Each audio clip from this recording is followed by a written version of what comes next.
Por que será? E é intrigante para nós que somos leigos, e talvez ainda para a ciência, é o que vamos saber, por que algumas pessoas nunca pegaram Covid, embora estivessem expostos tanto quanto as outras que pegaram? O que eles têm de diferente? Foi pura sorte? Ou o organismo dessas pessoas tem alguma resistência diferenciada que as outras não têm? O que a ciência sabe sobre isso até agora? Poucas matérias trataram sobre isso.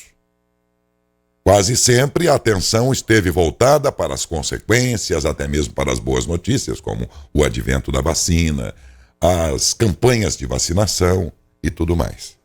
Mas intriga, sobretudo para o leigo, por que é que algumas pessoas no seu local de trabalho, que tiveram contato tanto quanto você, pegaram, outras não? Na tua família, alguns pegaram, outros não. Ainda que tenham sido poucos, ou muitos. Uma boa parte da população, vamos lembrar, não pegou ainda. Me corrijam, vou dar números grosseiros, mas para ser muito generoso, 60% não pegou. O número não é este. Mas uma boa parte, maior que a metade, não pegou. E não pegou por quê, hein? Doutora Ana Raquel de Sene Rodrigues, infectologista, contribui para esse assunto no programa de hoje, com a sua participação para os nossos telespectadores e ouvintes aqui da TVM e Rádio Saudades para a nossa região toda. Bom dia, doutora Ana, obrigado pela generosidade de nos atender. Bom dia, obrigada pelo convite. Eu que agradeço, doutora. Bom, a pergunta inicial não pode ser outra, né? Por que já se sabe, por que alguns pegam, outros não?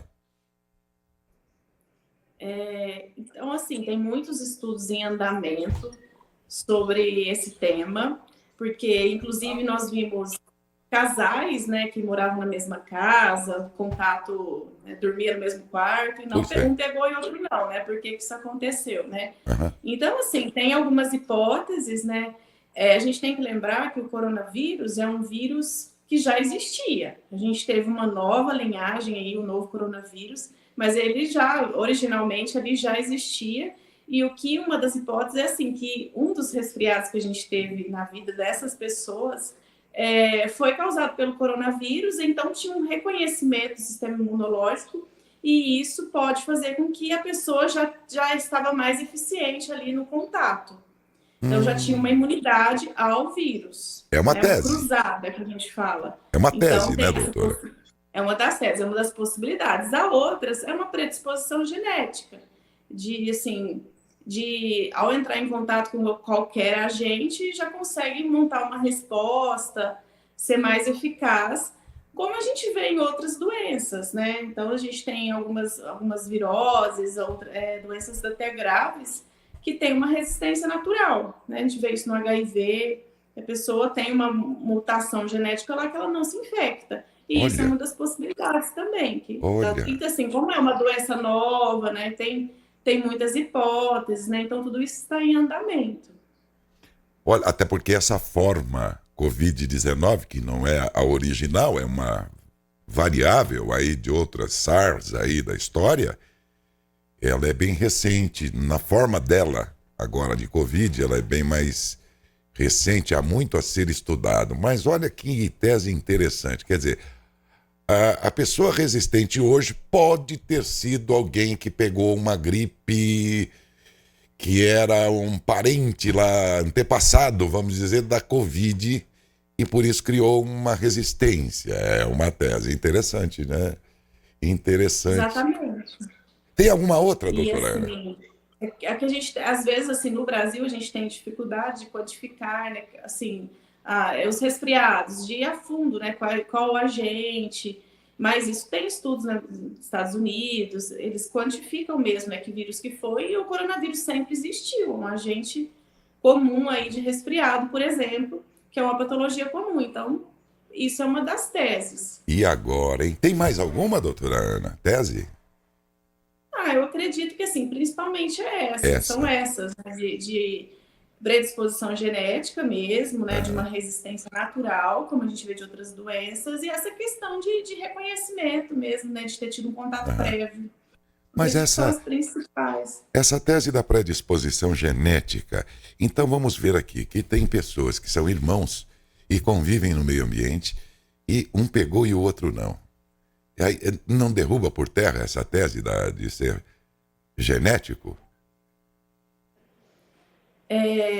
Então, assim, hoje a gente vê assim, tem essas questões genéticas, modificações pelo ambiente. Então, assim, são N possibilidades. Eu acredito que assim, é muito mais complexo do que a gente imagina. Imagina, né? É tudo muito novo. Pegou todo mundo, desculpa a expressão, de calças curtas. Embora novo e não tão novo assim, porque quando a gente vai ver a origem lá na gripe espanhola, a gente vai ver que as consequências eram praticamente as mesmas, o contágio o mesmo, com a diferença de que hoje, como tudo é mais moderno, teve até vacina para isso, né? O que na época não existiu, né? Mas é intrigante, né? A gente fica, por que... eu tenho na família um caso, por exemplo, que todas as pessoas pegaram, mas um irmão não pegou. E não pegou até hoje. E teve contato inúmeras vezes, por razões das mais diferentes, mas não pegou. Né? E eu peguei, por exemplo. Né? E meu irmão não. Então, a gente fala, mas não é possível. Será que ele sorteia? Será que esse vírus... Né? Que coisa. Agora, esses estudos vão demorar muito também, né, doutora Ana, ainda para saber exatamente, né? Porque em princípio, os organismos são iguais, né? Acredito que, assim, muito a gente tem até a aprender, né? Assim, em relação até ao pós-Covid, né? Que a gente fala Covid longa, que às vezes a gente recebe os pacientes das mais variadas queixas e sem muita explicação, né? Então tem muito... É verdade, ela lembrou bem. Tem pessoas que não ficaram com sequelas, né, doutora? Outras pessoas ficaram com sequelas. Não, claro. Essa questão, né, genética, são as variações ambientais que interferem na genética, porque um tem, outro não, né? Olha. Então, assim, é muito complexo esse assunto, né, de uma forma geral, mas eu acredito que tem muito pela frente aí pra gente entender. Mas, assim, a gente está num cenário, pelo menos, mais favorável de casos graves, né, com a vacina, né? Então, eu acredito que, assim, a tendência agora é a gente melhorar, de tornar uma doença endêmica e a gente ter um conhecimento um pouco melhor, como a gente teve da influenza. Tem muito para entender, inclusive a começar pela vacina, né, doutora? Tem pessoas que têm reações, outras não têm, né? Isso, assim, sempre, né, qualquer doença tem um comportamento... vai ter um comportamento individual, né? Você pode falar, às vezes são aqueles sintomas gerais comuns, mas varia muito. O difícil é que a ciência mal... O difícil é que a ciência mal conseguiu elucidar ainda coisas ainda mais essenciais que a própria defesa dos que são afetados, né? Que ainda a ciência se ocupa disso, né? Exatamente. Tem muito o que aprender nessa história aí. Bem a propósito, a senhora que é infectologista, esses relatos que a senhora deve ouvir de pacientes e tudo, e muitos ficam em dúvidas, porque assim, eu converso com muitas pessoas que já tiveram, e elas falam, eu fiquei com a sequela tal. O outro fala, eu fiquei com a sequela tal. Né? E a gente fica, mas por que não é todo mundo igual? Tem uns que... Né? E se essas sequelas podem atrapalhar, inclusive, na sequência para... Às vezes a pessoa foi acometida por um outro problema e fica naquela crença de que, não, isso aqui ainda é Covid que está se arrastando aqui. Isso pode causar muita confusão, não é não? Exatamente. Então, assim, a gente tem muita dúvida, às vezes, assim, no manejo, por isso que, às vezes, assim, a avaliação, né, tem uma avaliação médica, né, para ver que impacto que tem, né? Ser bem avaliado, investigado, se realmente é da Covid, isso é outro que confunde, né? E aí isso, às vezes, é alguma outra doença que estava em início. Exatamente. E com a doença, né? Foi desencadeada. Confunde tudo, né? E olhar para isso criticamente. Acho que o momento é esse. Confunde tudo. Ontem eu conversava aqui com um colega seu, ele é professor da Universidade de São Carlos, sobre a varíola do macaco, que depois, mais tarde, se revela bem específica, bem ela, sobre a forma de feridas no corpo. Mas até então, Os sintomas iniciais são exatamente os sintomas de Covid, de gripe, de um monte de outras coisas, né? De sorte que a medicina hoje lança a mão aí de uma série de exames e tudo mais. E aí vem a minha pergunta a você. De um modo geral, vamos imaginar São Paulo, mas não vamos... E vamos lembrar que São Paulo não é o todo desse país na questão do aparato disponível e tudo. Esse Brasil é gigante, tem bolsões de miséria por aí, que sequer às vezes tem um comprimido dos mais comuns para disponibilizar. Mas vamos falar, então, pelo menos em termos de São Paulo, já que é aqui que nós estamos. De um modo geral, vocês conseguem, a partir dessa confusão de sintomas, dessas coincidências de sintomas, o infectologista, por exemplo, ele tem o aparato de que precisa para, inicialmente, se necessário, inclusive, diferenciar essas doenças todas? Eu acredito que, assim, uma boa história clínica, a gente já consegue afunilar as possibilidades, né? E com o que está acontecendo no momento. Nosso problema era dengue, né? Mês passado, 2 meses. Aí, saber... E de uma boa história clínica, da condição epidemiológica. E eu, assim, que a gente precisa prezar muito ao estado clínico. Se a estabilidade do paciente, se tem... avaliar de uma forma geral, que tem casos que a gente vai ter que ter uma atenção maior, vai precisar ser internado, pacientes instáveis, pacientes com queixas importantes, para a gente agilizar a investigação. Os demais, como são quadros muito parecidos, um paciente estável, bem orientado, a gente consegue lançar a mão dos exames disponíveis. Claro que a gente não tem assim, o aparato disponível, né, de exames tão sofisticados e na rapidez que a gente precisava, mas temos uma condição suficiente, pelo menos, para dar um suporte, principalmente para os casos graves. Eu acredito que a gente consegue, aí, nesse manejo, com essas ferramentas que a gente tem disponível, dar uma boa assistência. Ô, doutora, eu fiquei agora preocupado aqui quando falávamos ainda sobre por que tem pessoas que não pegam. Pode ser que a razão seja aquela dita, né?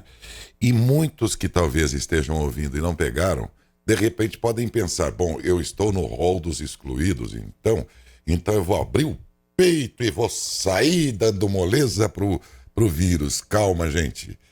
Isso é tese por enquanto, né, doutora? Vamos lembrar que senão a gente presta um desserviço, às vezes, por alguém entender errado, né? Exatamente. Assim, são muitas variantes. Teve muitas pessoas que não pegaram a Covid naquela fase pior, na fase grave, e agora pegaram. Então, assim, não tem regra, né?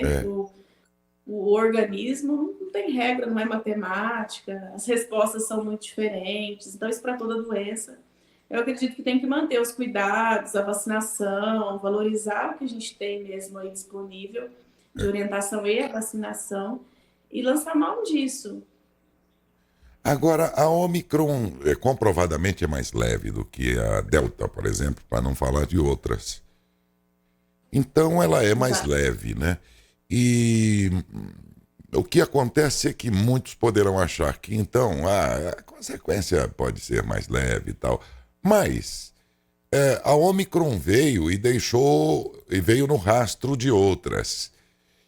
E eu fico às vezes pensando, será que a Delta, aquelas que foram, todos que pegarão agora e de agora em diante, sempre será Omicron, portanto mais leve, ou então contra a qual a vacina fez defesa? A minha preocupação basicamente é a seguinte, doutora. Aquelas cepas anteriores mais graves, elas já deixaram de existir ou ainda que em pequenas quantidades pode ser que ao pegar não seja Ômicron e seja residual das anteriores, hein? As variantes, elas podem coexistir. Porém, a mais habilitada agora é a Ômicron, que virou, assim, várias variantes dela, né? Que a gente fala linhagem. Ela sofreu várias mutações e a gente tem a Ômicron, mas com várias alterações dela. É a predominante, a que conseguiu sobreviver por conta dessa capacidade de transmissão maior. Mas é possível as outras variantes ainda estarem por aí. Estarem por aí. coexistindo, mas a gente teve uma mais eficiente, né, na transmissão, que é a Ômicron. Ela está mudando. É verdade. É verdade. Pode ser que a gente tenha algum residual aí das anteriores mais graves ainda. E talvez isso explique, inclusive, por que agora, né, temos ainda em pequena quantidade mais casos mais graves e letais e outros, grande quantidade, não, né? Vai saber se esses que ainda não estão resistindo, além das comorbidades, que têm sido sempre grandes complicadores e agravado muito para algumas pessoas, vai saber se essa pessoa não está ainda com, nesse caso, com cepas anteriores, né? Mais graves também. Tem tanta coisa para ser esclarecida ainda, não, doutora? Exatamente. Assim, são muitas possibilidades, mas a gente tem que, né, apostar no que a gente teve na vacina, no resultado que teve. É isso que eu ia... O que a gente vê hoje nos hospitais, né? A gente não tem mais os casos que a gente tinha antes. Não, aqui também não. Doutora, encerrando, era isso que eu ia pedir à senhora, né? Que deixasse um recado como infectologista a todos os nossos telespectadores e ouvintes. É o seguinte: olha, faça de conta que a possibilidade é de ser um monte de coisas que ainda não sabemos e isso virá em prejuízo a você. Ou seja lá o que for, previna-se, né, doutora? Exatamente. Então, assim, são várias as teorias, né? Principalmente da vacinação, se acredita ou não, né?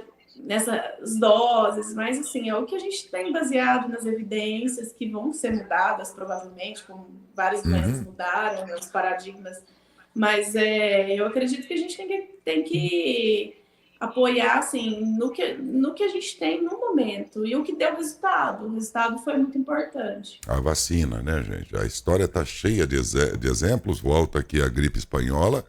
Há 100 anos atrás, havia também muita gente reticente que não acreditava na ciência da época, que não era tão complexa e eficiente quanto hoje, mas preferia acreditar em maluquices do tipo beba criolina. Na época, teve maluquices assim. Então vamos lembrar que aquilo tudo, essas maluquices não prosperaram. E o que é que prosperou de lá para cá? O conhecimento científico. Este sim.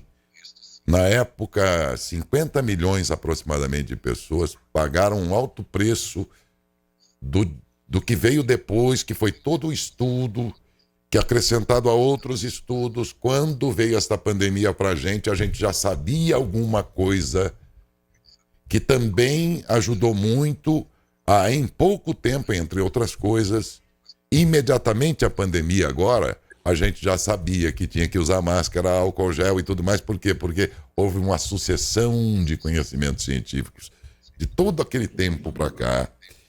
E acrescente-se a isso toda a modernidade. E em pouco tempo o homem desenvolveu a vacina. Que não é 100% como nenhum medicamento é. Mas é o que temos e tem dado resultado, não é, doutora? Exatamente. Então é conhecimento aprendido, é tecnologia que já existia, que vão ser aprimoradas, né? É evolução. Esperamos isso. Evolução. Não que a gente regrida, mas eu acredito que, assim, nós tivemos umas perdas irreparáveis, né? Mas os ganhos mostraram aí, né, o quanto que a gente precisa acreditar na ciência, investir na ciência, combater, assim, falsas notícias, e é isso que ficou bem claro. É isso mesmo. Doutora, muito obrigado, viu? Muito obrigado pela sua gentileza. Deu para entender exatamente em que momento a ciência está. Disso que intriga. Por que uns pegam, outros não? Ainda não sabemos, mas estamos a caminho de saber. E só descobrimos e soubemos disso porque a doutora Ana Raquel Dicene Rodrigues, infectologista, se dispôs a contribuir com esse tema aqui no nosso programa, e pelo que eu agradeço muito, doutora Ana. Bom dia, viu? Bom dia, obrigada. Um grande abraço, bom trabalho, muito simpática, atenciosa, e valeu muito.